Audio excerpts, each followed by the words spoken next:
नमस्कार बंधू आणि भगिनीनो, मी हिंदूराव पवार, सेवानिवृत्त सहसंचालक आणि आपण पाहत आहात यूट्यूब चॅनल अधिकारी कर्मचारी मार्गदर्शक।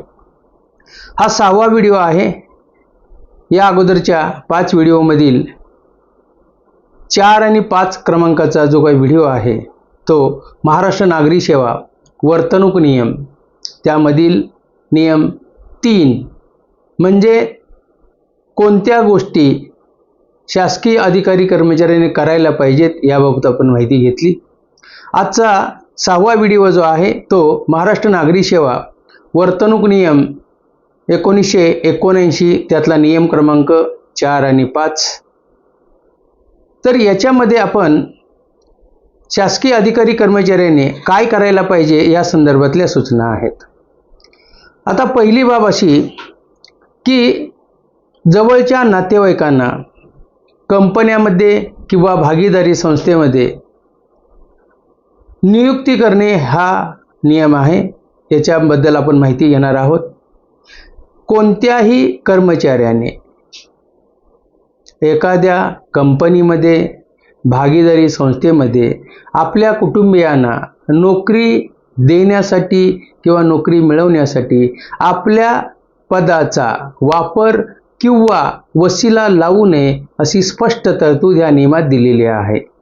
त्यापुढे जाऊन आपण पाहणार आहोत गट अ आणि गट ब दर्जाच्या अधिकाऱ्यांनी त्यांचा ज्या कंपनी भागीदारी संस्था याच्यामध्ये कार्यालयीन पत्रव्यवहार होतोय अशा ठिकाणी जर नोकरीसाठी त्यांच्या नातेवाईकांना म्हणजेच मुलगा असेल मुलगी असेल त्यांच्यावर अवलंबून असणारी व्यक्ती असेल यांना जर अर्ज करायचा असेल तर शासनाची पूर्व मंजुरी असल्याशिवाय तिथे अर्ज करता येणार नाही असं म्हटलेलं आहे।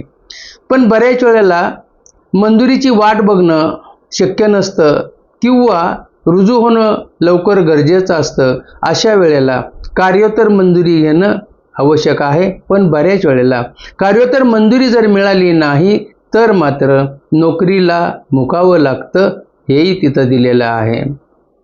याचे एक उदाहरण हे नियम का केलेले आहेत त्या संदर्भातलं आहे। समजा आपलं पुण्यातलंच एक उदाहरण घेऊ आपण। पुण्यात हिंजेवाडी IT पार्क आहे, बऱ्याच IT कंपन्या आहेत।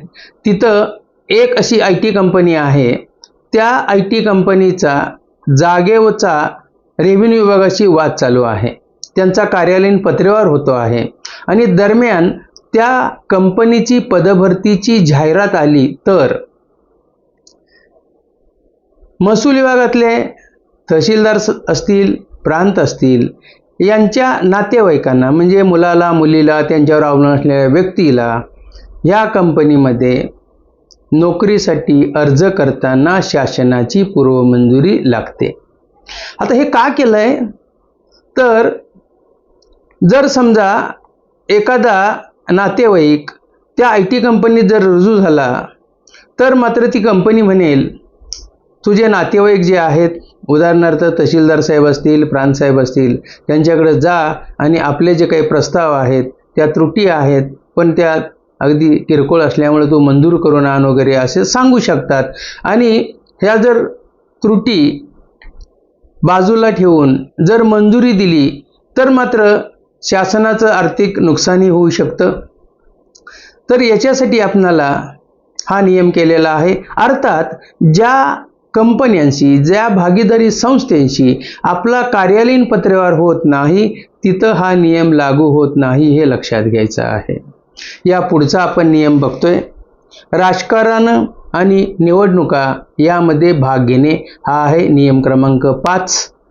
यामध्ये अशी स्पष्ट तरतूद आहे कुठल्याही कर्मचाऱ्याला कुठल्याही राजकीय पक्षाचा किंवा एखादी संघटना आहे ती राजकीय पक्षाशी संबंधित आहे अशा कुठल्याही संघटनेचा पक्षाचा सदस्य होता येत नाही, वर्गणी देता येत नाही, प्रचार करता येत नाही आणि प्रसार सुद्धा करता येत नाही। याचं एक उदाहरण मी सांगेन।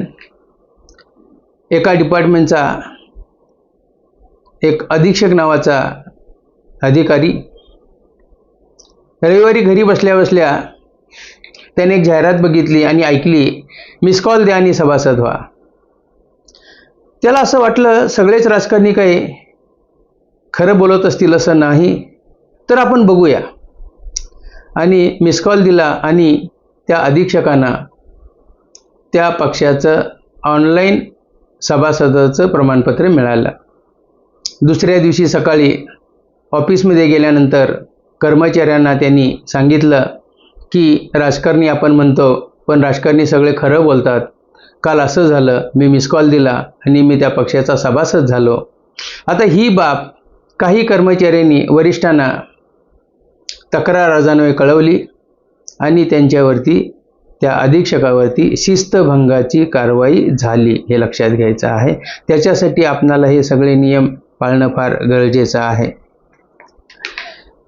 आता निवडणुकीत प्रचार करता येणार नाही म्हटलेला आहे, किंवा निवडणुकीमध्ये प्रचार करताना आपलं वजन बिलकुल सुद्धा वापरायचं नाही असं म्हटलेलं आहे. मी ह्या पक्षाला मतदान करणार आहे किंवा मी ह्या पक्षाला मतदान केलेलं आहे असंही बोलता कामा नये. आता शासकीय अधिकारी कर्मचाऱ्याला निवडणुकीत भाग घेता येत नाही, ठीक आहे, पण त्यांच्या नातेवाईकांना भाग घेता येतो का? तर होय म्हटलेलं आहे. त्यासाठी परवानगी घ्यायची आहे.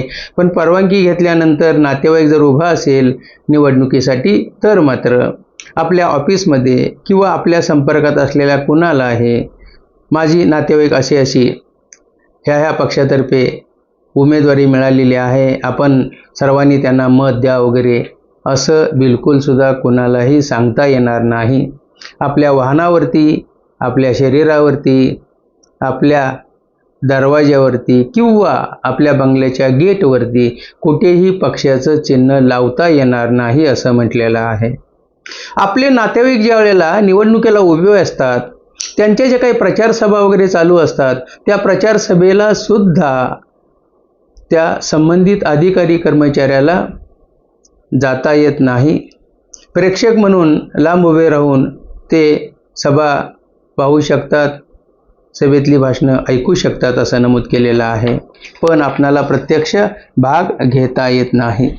बऱ्याच वेळेला असं होतं, उमेदवारी सुचवताना आपण नाव सुचवतो, अनुमोदन सुद्धा देतो, तर हे सुद्धा या वर्तणूक नियमामध्ये करू नका असं म्हटलेलं आहे. दुसरी बाब, ज्या वेळेला विधानसभा, विधान परिषद आणि स्थानिक स्वराज्य संस्थांच्या निवडणुका असतात, त्यावेळेला निवडणुकीसाठी निवडणूक आयोगाने जे काही पोलिंग ऑफिसर असतील, प्रिसाइडिंग असतील, झोनल असतील किंवा असिस्टंट रिटर्निंग ऑफिसर असतील, रिटर्निंग ऑफिसर असतील, यांच्यावरती निवडणुकीचं कामकाज पार पाडायची जबाबदारी दिलेली असते आणि हे सर्वजण अगदी उत्कृष्टपणे हे काम करत असतात.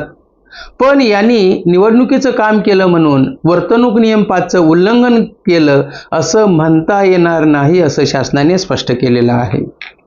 आपण पाहतो बऱ्याच वेळेला आपला जो काही व्हॉट्सअपचा ग्रुप असतो किंवा व्हॉट्सअपवरती राजकारणाच्या संदर्भातल्या बऱ्याच पोस्ट येत असतात. काही अधिकारी कर्मचारी ते शेअर करतात, फॉरवर्ड करतात, त्याच्यावरती लाईक किंवा स्माइली सुद्धा देतात. आपल्या व्हॉट्सअपला पक्षाचं चिन्हाचा DP लावतात, उमेदवाराचाही DP लावतात. तर हे पूर्ण नियम 5चं उल्लंघन करणारी बाब आहे. अशा जर गोष्टी निदर्शनास आल्या तर त्याच्यावरती शिस्तभंगाची कारवाई झाल्याशिवाय राहत नाही. आणि हा जो काही नियम 5 आहे तो कर्मचाऱ्यांबरोबरच कुटुंबियावर सुद्धा बंधनकारक आहे असं म्हटलेलं आहे. मित्रांनो, हा जो काही महाराष्ट्र नागरी सेवा वर्तणूक नियम 5चा नियम 4 आणि 5 संदर्भात मी आता इथं शासनाच्या जे काही सूचना आहेत त्या तुमच्यासमोर मांडलेल्या आहेत. आपण इथं थांबतोय. पुढचा जो काही भाग नंबर 4 येईल वर्तणूक नियमाचा, त्यावेळी आपण निश्चित भेटणार आहोत. माझा हा जो काही YouTube चॅनल आहे तो सबस्क्राईब करा.